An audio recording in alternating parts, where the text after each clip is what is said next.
Bah, c'est qui ça? Salut, c'est Xavier, bienvenue sur Watch Mojo français, et aujourd'hui nous allons revenir sur les 10 plus gros changements d'acteurs dans Game of Thrones. Nous publions de nouvelles vidéos chaque jour, et parfois sur Game of Thrones, alors abonnez-vous, activez la petite cloche, et checkez le lien de notre playlist Game of Thrones dans la description sous la vidéo. Pour cette liste, je vous propose de revenir sur les recastings les plus intéressants et impactants dans l'histoire de la série Game of Thrones. Et comme toutes les listes sur la série Phénomène, celle-ci est truffée de spoilers. He is lost. Come with me or die with him. Numéro 10, Deacon Tarly. Brought it down from 70 yards, one shot. Oh, that's a fair distance. So do you do much hunting up at the wall? Le jeune frère de Samuel Tarly est héritier choisi de leur père, Randyll Tarly, et globalement tout ce que son frère aîné n'est pas, du moins dans le regard du paternel. Pendant la saison 6, Deacon est brièvement joué par Freddie Stroma lors des douloureuses retrouvailles entre Sam et sa famille. Pourtant, quand Randyll et Deacon partent en guerre la saison suivante, l'héritier est incarné par Tom Hopper. C'est possible que ce recasting a eu lieu pour mieux marquer la différence entre Deacon et Sam, vu qu'Hopper est plutôt un beau gosse, mais d'après Stroma, c'est un problème de calendrier, puisque ce dernier était sur le plateau de la série Time After Time quand ça a été tourné. I'm Deacon Tarly, son of Randyll Tarly. Numéro 9, Lothar Frey. Lothar est l'un des nombreux rejetons de l'odieux Walder Frey. D'un naturel timide, il est généralement vu en compagnie de son demi-frère Walder le Noir, qu'on a tendance à plus entendre que lui. Our fathers instructed us to tell you that his alliance with the North can continue, if his terms are met. Lord Frey requires a formal apology for your violation of your sacred oath to marry one of his daughters. C'est peut-être pour ça que beaucoup de monde n'a pas fait attention à ce changement d'acteur. Enfin bon, on peut difficilement le rater aux noces pourpres, vu qu'il a quand même poignardé la femme enceinte de Robb Stark dans l'abdomen. On le revoit plus tard aux côtés de Walder le Noir essayer de mettre un terme au siège de Vivzeg, où il ne brille pas des masses d'ailleurs. D'abord joué par Tom Brooke dans la saison 3, quand Lothar réapparaît 3 saisons plus tard, c'est Daniel Tweed qui l'incarne. We have Lord Edmure! Yield the castle or we'll hang him! Numéro 8, Rickard Karstark. Seigneur de la maison Karstark, parent éloigné des Stark et banneré de Robb, Rickard Karstark est un membre important de l'armée du roi du Nord. If it's revenge, I still got faith in it. If you no longer believe, I can believe till it snows and dawn. Son importance dans la narration prend de l'ampleur alors qu'il devient de plus en plus critique envers les décisions de Robb, un comportement motivé surtout par la perte de ses 2 fils des mains des Lannister. I lost one son, fighting by your son's side. I lost another to the Kingslayer, strangled with a chain. C'est aveuglé par la colère qu'il tue 2 jeunes prisonniers Lannister, ce qui l'amène à être exécuté par Robb. Lord Karstark n'apparaît que brièvement à la fin de la saison 1, arborant une barbe noire sans qu'on ne mentionne son nom. I'll have peace on those terms. They can keep their red castle. And their iron chair too. The king in the north. Après quoi il est joué par Jon Stahl, qui a une pilosité bien plus grisonnante. The blood of the first men flows through my veins as much as yours, boy. I fought the Mad King for your father. I fought Joffrey for you. Numéro 7, Myrcella Baratheon. Seule fille de Cersei Lannister et de son frère Jaime, la princesse Myrcella Baratheon est d'abord un personnage plus que secondaire dans la série. Mother says I'll have a new gown for the ceremony and another for the feast. But yours will be ivory, since you're the bride. A cette époque, c'est Amy Richardson qui incarne le rôle, et on sait d'elle qu'elle est plus sympa que son frère Joffrey. Et puis, quand sa vie est menacée à Dorne, c'est l'actrice Nell Tigerfree qui l'incarne, plus vieille, sans doute pour que ça colle mieux avec son intrigue amoureuse, un prince de Dorne. This Lannister girl skips about the water gardens, eating our food, breathing our air.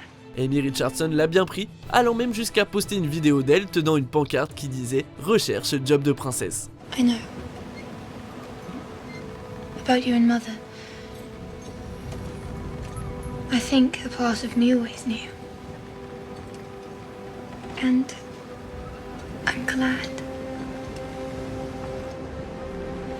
I'm glad that you're my father. Numéro 6, Beric Dondarrion. Leader charismatique de la fraternité sans bannière, dont l'objectif est de protéger les civils pris au milieu des guerres de Westeros, on ne voit pas Beric si souvent, et pourtant il a un rôle clé dans l'histoire. The other side. There is no other side. I have been to the darkness, my lady. Après tout, c'était un des seuls personnages à être revenu souvent d'entre les morts. Every time I come back, I'm a bit less pieces of you get chipped away. C'est sous les ordres de Ned Stark qu'il a commencé à protéger les innocents, qui lui demande d'amener la montagne devant la justice, une apparition coup de vent. Lord Beric Dondarrion.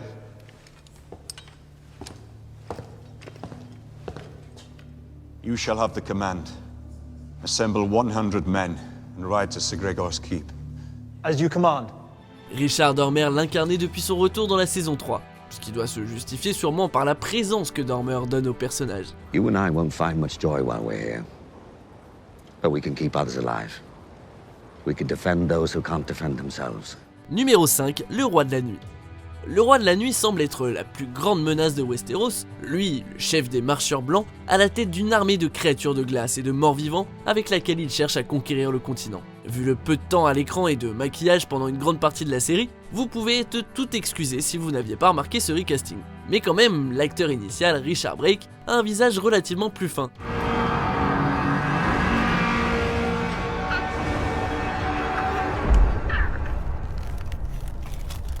Son remplaçant, Vladimir Furdik, a aussi pris les traits du Roi de la Nuit avant transformation en marcheur blanc. Et pour beaucoup de fans, ça ne fait qu'étayer la théorie populaire que Bran Stark est le Roi de la Nuit, vu comment ce nouvel acteur ressemble de ouf à Isaac Hempstead Wright.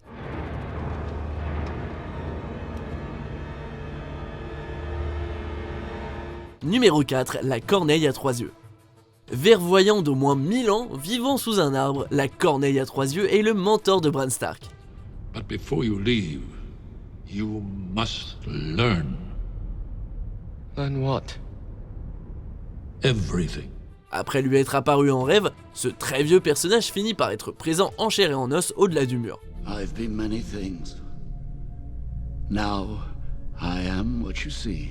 La première fois, son apparence colle plus au bouquin, et c'est Struan Roger qui l'incarne. Et puis, quand il revient pour mener à bien l'entraînement de Bran, la corneille à 3 yeux, au-delà du fait d'être joué par Max von Sydow, est en bien meilleure forme. It is time to go.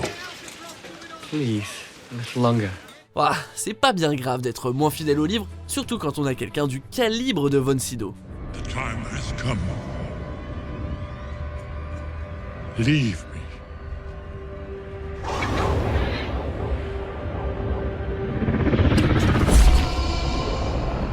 Numéro 3, Tommen Baratheon. Is Joffrey going to kill Sansa's brother? He might. Would you like that?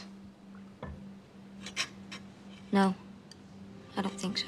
Tommen Baratheon, frère de Myrcella et deuxième enfant de Cersei à poser ses fesses sur le trône de fer, n'a qu'un petit rôle au début de la série. Quand la part du lion revenait à Joffrey, c'est Callum Wari qui jouait le petit frérot. Cependant, la mort de Joffrey le précipite sous le feu des projecteurs, et du coup c'est Dean Charles Chapman, un acteur légèrement plus âgé, qui a été choisi pour reprendre le rôle de Tommen. What kind of king do you think you'll be? A good king? I think so as well. Le plus fou, c'est que Chapman avait déjà joué un Lannister dans la série, Martin, qui est le cousin de Tommen. You're a Lannister, aren't you? Martin Lannister. Comme beaucoup des entrées de cette liste, on a affaire à un nouveau cas de recasting d'un perso mineur au moment où il gagne de l'importance. The crown and the faith are the twin pillars upon which the world rests. Together, we will restore the Seven Kingdoms to glory. Numéro 2, Gregor Clegane.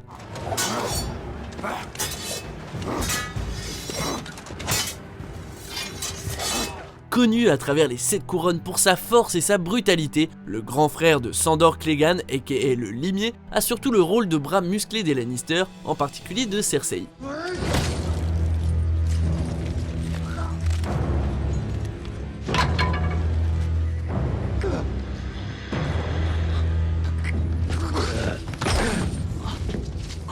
Surnommé la montagne, Gregor est un cas à part de ce classement. En effet, il n'a pas été joué par 2 acteurs, mais bien 3 acteurs différents. Le premier, Conan Stevens, n'apparaît que dans la saison 1. Puis dans la saison 2, c'est Ian White qui a le rôle, et enfin, depuis la saison 3, il est incarné de façon stable par Hafthor Julius Bjornsson.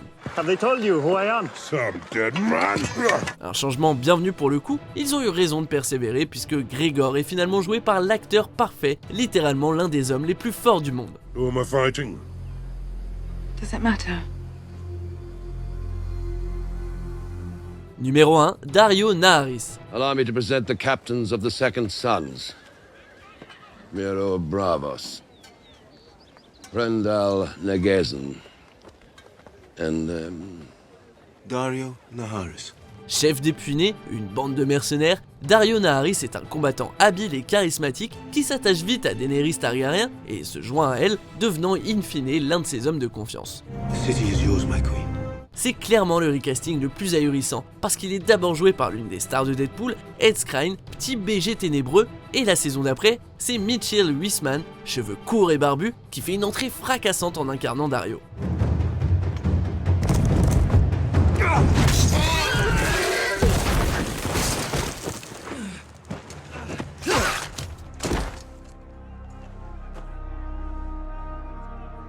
De toute façon, il n'y en a pas un seul des deux qui ressemble à la description du personnage dans les livres. Faut dire que c'est pas évident de devoir se teindre les cheveux et la barbe en bleu.